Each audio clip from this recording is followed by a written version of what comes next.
If any of you knew Edith Morgan, who was an activist in this area, she was a social worker in Collingwood in the 60s, and somewhere in her 70s or 80s was a founding member of the Older Women's Network equivalent in Victoria. And she said, not all of us have the opportunity to age positively. But it doesn't mean we don't aspire to ageing well.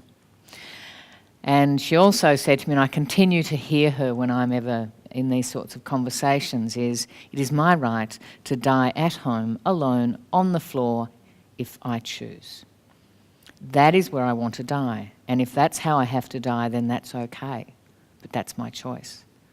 Now that's very confronting for any of us who work in this sector. Because we kind of go, oh, hang on. And I get calls all the time from media and government saying, what are we going to do? You know, there's this person who's been found 12 months after they died in their home. Isn't that appalling? Now, what I want to know is what's appalling. Is it took us 12 months to find them? Or is it that they died alone and possibly in pain? That I find difficult to deal with. And was it their choice? It may have been that they weren't able to connect and find, they weren't supported in ways in which they were able to find ways to connect. So usually my response is, we do not want a service that calls up each day and goes, are you dead? That's not actually what we say, but we say, Mrs. Jones, you okay? And they say yes. You say, okay, I'll ring them tomorrow. Now, I would prefer us investing in upstream. Mrs. Jones, how would you like to be involved in our community? She might say, I don't, as my mother-in-law used to say, the less people I see, the better it is. Fine. And another woman said to me once, if I see another 4-year-old tap dance, I could kill it.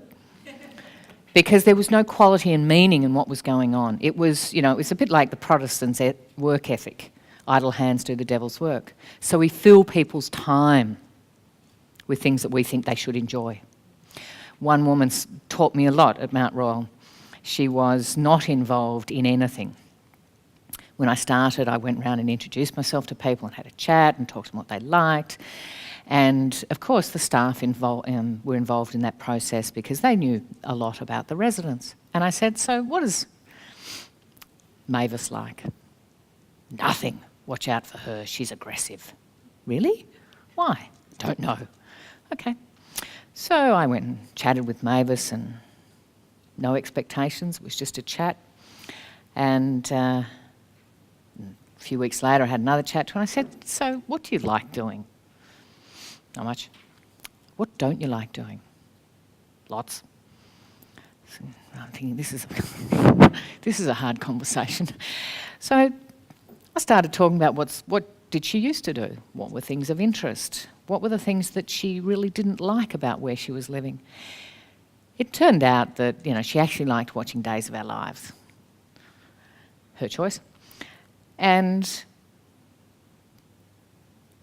the activities that were run in the place were on at the same time.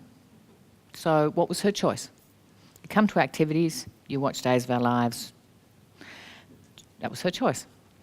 So I said to her, so apart from Days of Our Lives, you like that and you hate it when they try and take you away from it, what would you like to do? She said, oh, I don't know what's possible. And that's one of the problems with CDC. When we start to talk about choice, we've been very used to, here's the cupboard, what would you like? Here's a set of things, you choose one. And sometimes we get down to choice, which is there's this or there's nothing. That's not choice. So Mavis and I continued our conversation. It turned out she liked cribbage. Now, I grew up in a house where my grandfather said, it's good for your maths, you've got to learn to play cribbage. And if you don't know what that is, happy to teach you. So I happened to say to her, I can play cribbage. Why don't we see if we can, you know, find a few other people and play? And I mean, I had a great job. What a great job. I got to play, you know, I used to get paid to go to the football. That would be the only way I would go to the football. You wouldn't get me there any other way, but great job. So Mavis and I and a couple of other people set up a 4 o'clock session of cards, and anyone was invited, and that grew. And she would come, and someone said to me, what's the secret? what can you do? I said, I just put it on a time she wanted to do it. Not hard. But no one had sit down and had the conversation with her about what was important and how could that happen. And yeah, it took a couple of weeks.